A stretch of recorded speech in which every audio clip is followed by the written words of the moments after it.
Hi everybody, my name is JWO. Welcome back to the channel. I did a stream a little bit ago. I am recording this after the stream ended because my internet sucks. The video is probably going to be really choppy, so I'm sorry for that. I hope you enjoy it.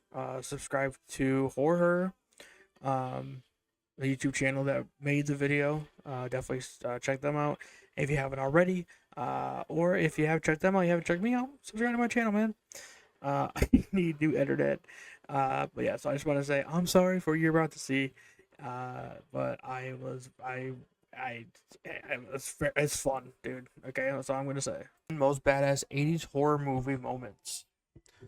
This is from a channel called Horror. Um, pretty excited about this actually. I want to watch this for a little bit, so let's see what this is about. All right. Okay, let's go.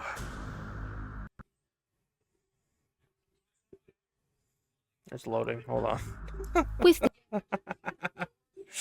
Oh my god. Okay. Nice. I like this intro. This is nice. Oh.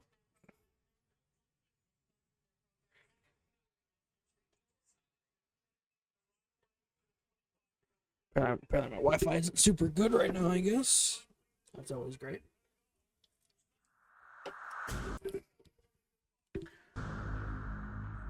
with the 80s having some of the most badass I can't even. moments in horror, which McDonald's moments Wi-Fi? Yeah, stand probably. out? Honestly, this Wi-Fi sucks so badly.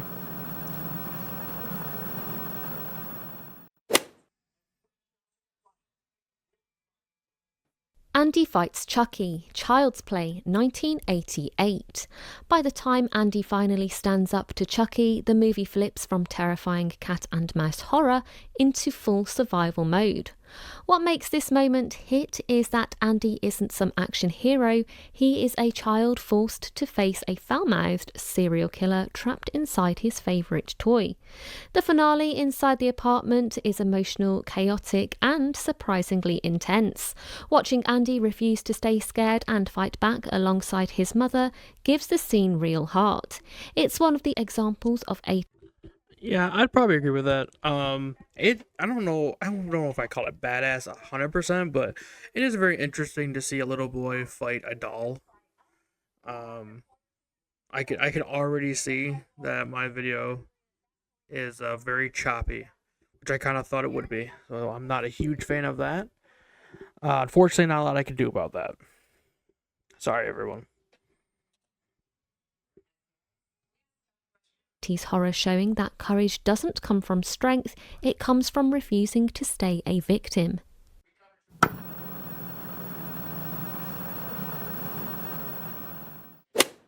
Peter faces Jerry, Fright Night.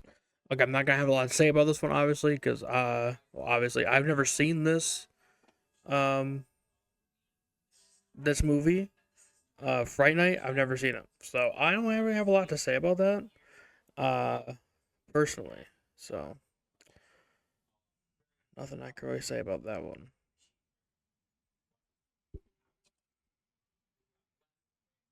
1985. Wow.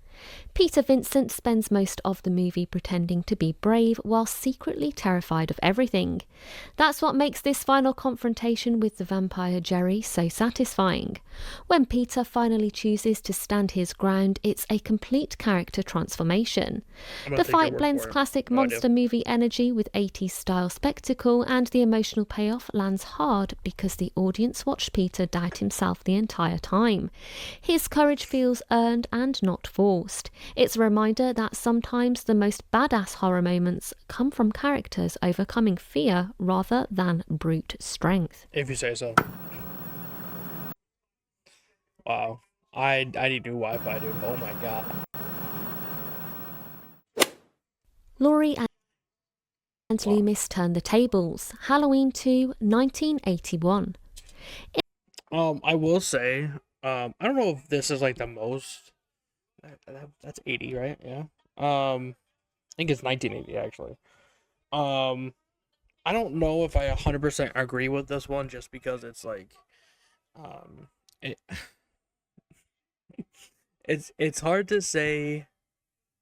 It's hard to agree just because it's Halloween. Halloween's one of those movies that everybody cites as like their best or like their favorite or whatever. I don't know. I don't know. I feel like choosing any Halloween movie at this point is just like just kind of a cop out. That's just my personal opinion. I'm hoping. I don't know if like um I don't know what's all gonna be on this list. So I'm kind of interested to see what else is on here. I think we're only up to 8, but obviously my Wi-Fi sucks. So I'm like I have to stop every few seconds anyway, just to like make sure that it like loads a little bit, so it will like keep going. Hold on, let's see how well this goes. In the final heart-pounding showdown of Halloween 2, Laurie and Dr. Loomis finally take control against the unstoppable Michael Myers. Trapped in a hospital room, they come up with a daring plan. When Laurie shoots Michael, Loomis opens the oxygen supply, filling the room and turning the environment into a deadly trap with... That also always kind of confused me. Why does he bleed from like his eyes? Or did she shoot him in like the head? Maybe, I don't know. I don't really understand how that worked. I don't think she shot him in the head. No, it's mostly in the chest. I don't know. It just always confused me why he started bleeding from his head when she didn't shoot him there. Laurie following suit. With nerves of steel, Loomis ignites the room and Michael erupts in flames. It's a perfect mix of strategy, courage, and teamwork, proving that even pure evil can be challenged when heroes fight smart and fearless. It is also kind of funny since Donald Pleasance didn't really like playing that character, so they're like, "Oh, we'll just kill him off." Then he didn't really want to come back for that. Seems to happen in a lot of movies where people don't like the character they play and they don't want to keep playing them.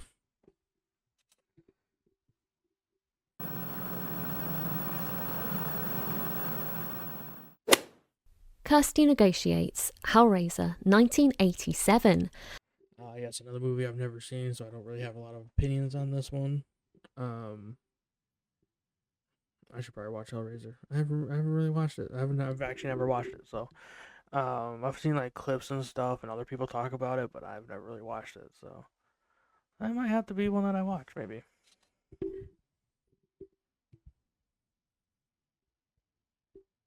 Hellraiser isn't about traditional heroes, which is why Kirsty surviving at all feels like a major victory. Instead of fighting the Cenobites with weapons, she uses intelligence, negotiation, and raw nerve. Standing face to face with beings that literally represent pain and damnation, Kirsty manipulates them into turning against Frank. It's an incredible reversal of power. The moment works because it shows that survival in horror doesn't always come from strength. Sometimes it comes from outthinking something far more powerful than you. Kirsty's courage feels grounded and human, making her one of the most underrated final girls of the 80s. I guess I could agree with that. Tommy vs. Jason, Friday the 13th, Part 4, 1984.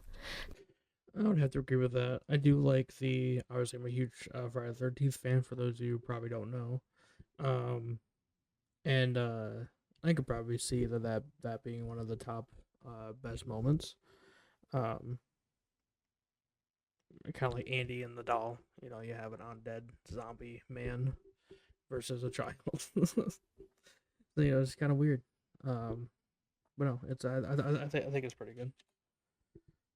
Tommy Jarvis gives us one of the most unique showdowns in slasher history. Instead of simply running and fighting, Tommy psychologically manipulates Jason by shaving his head and triggering memories of Jason's childhood. It's clever, unsettling, and completely unexpected. When the final attack happens, it's shockingly brutal, showing just how pushed Tommy has been. I also think it's very weird that every time they show his face, it's always different. I don't know how that can be, but like right here, his face is different, but then in like other ones, like he doesn't have his jaw like that. So I don't know. It's just I don't know how you can do that like make it different every single time. Become. The moment stands out because it mixes intelligence with raw survival instinct. Jason may be nearly unstoppable, but Tommy proves that understanding your enemy can be just as powerful as fighting them head on.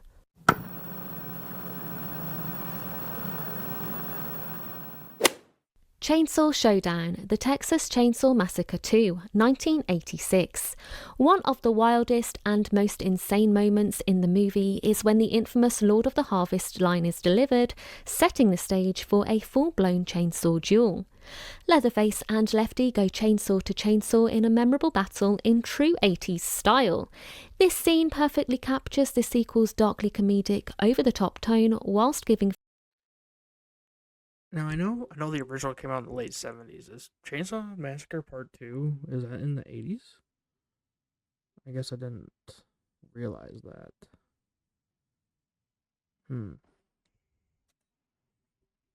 Fans one of the decade's most unforgettable hero versus monster moments. The combination of action, horror chaos, and sheer spectacle makes it an ultimate badass horror scene.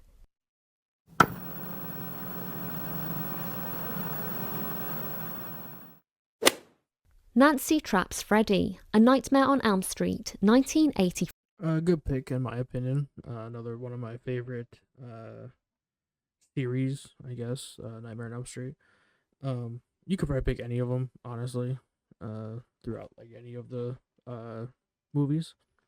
I think it all kind of. What am I trying to say? I think whichever one you pick, I think is obviously most some of them didn't happen in the 80s, some of them happened in the 90s, but I think you could pick anyone from the 80s and it would have the same effect, I guess. I think I'd pick probably um the last fight from Dream Warriors personally. That's just me though. That's just my opinion. 4. Nancy's final stand against Freddy Krueger helped redefine what a final girl could be. Instead of waiting to be rescued, she builds traps, studies her enemy, and pulls Freddy into the real world where he can be hurt. The entire sequence feels like a strategic battle rather than a desperate escape. Nancy's confidence and determination completely flip the story's power balance. I would also agree with that. I think Nancy as a character is probably one of the best final girls, I guess, in the history genre, I guess is what you'd say. Um she's just a really well written character, and I think it really helps um that Heather Langenkamp is a really good actor and really elevates that role. Uh Not only because of the writing, but also her performance. I think it really helps. I think if anyone else was cast in that, I don't think it'd be as elevated as Heather did. Like as Heather made it, I guess would be what you'd want to say. This moment becomes iconic because it proved horror protagonists could be proactive and clever.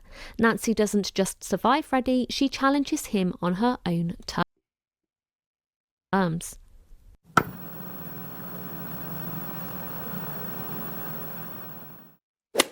MacReady's Blood Test, The Thing, 1982. Few horror scenes build tension as perfectly as MacReady's Blood Test. Surrounded by paranoia and mistrust, MacReady takes control of the situation with cold determination. The scene works because every character and the audience knows that one wrong move means death. When the test... Another movie I have not seen, so I cannot give my opinion on it, obviously. But I've heard it's a pretty good movie. Probably one I should have seen by now, but I haven't yet. So I don't really have a lot to add to this one either, unfortunately. Finally reveals who is infected, the explosion of horror is sudden and unforgettable. MacReady's calm authority, combined with the film's groundbreaking practical effects, makes this one of the most respected moments in horror history. I will say that the obviously I've seen clips from it, and the practical effects that they have are really good. I think they're some of the best in horror, probably in this era. Um, and I hope horror keeps having practical effects and not trying to make everything CGI or anything like that, or even like AI now with all the AI stuff happening. It's a perfect example of suspense transforming into pure chaos.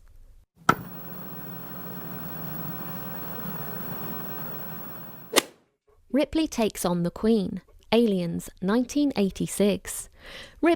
Again, another really well written character. Um, that is really elevated by the actor playing that character. Um, and you can't really take anything away, obviously. Um, but I think again, just like with Heather Langenkamp being Nancy in the first and third and a couple other ones, Nightmare on Elm Street movies. If it was anybody else, I don't think that this character would be remembered as well as as they are now. You know what I mean? Ripley's final battle against the Alien Queen stands as one of the greatest showdowns in horror and sci-fi history. After everything she's survived, Ripley chooses to confront the Queen head-on to protect Newt, creating a moment driven by both courage and emotion. The power loader fight is visually spectacular, but what truly makes it legendary is Ripley's determination. She isn't just fighting to survive, she's fighting to end the threat completely. The scene perfectly captures the evolution of the final girl into a full-action hero, cementing Ripley as one of the most iconic characters of the entire decade. I agree with that. I agree with that last part too. Groovy. Evil Dead 2, 19... Okay. I'm just gonna skip this last part. I do not care. I do not care about Evil Dead. I think Evil Dead is probably, and this is just my opinion, probably one of the worst horror movies. I've never really cared for it. So we're just gonna stop that video there. So if you're watching this later, we'll see you later, and that's the end of the segment for the live stream. So we're just gonna exit that now.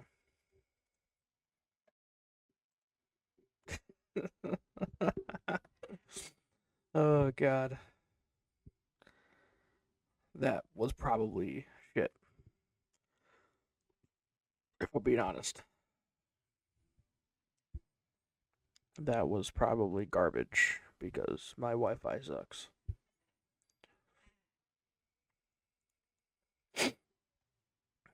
But that's okay. That's all right. Um, I have no idea. It's gonna be really hard to do reaction stuff to while I'm streaming probably, just because my computer kind of sucks and it's not the best computer ever. Um, but if you somehow like that, if you liked any of that, if you are not subscribed yet, go ahead and hit subscribe.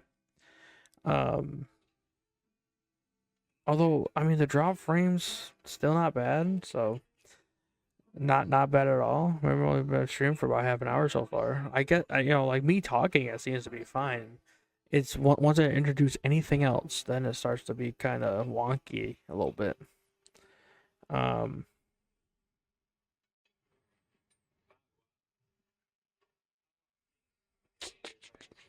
I don't really know at this moment. I'm not really sure what else to do because um, it's probably not going to be super good.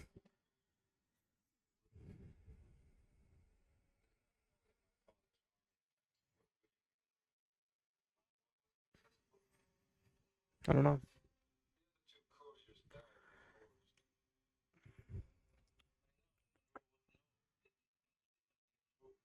I don't know if CJ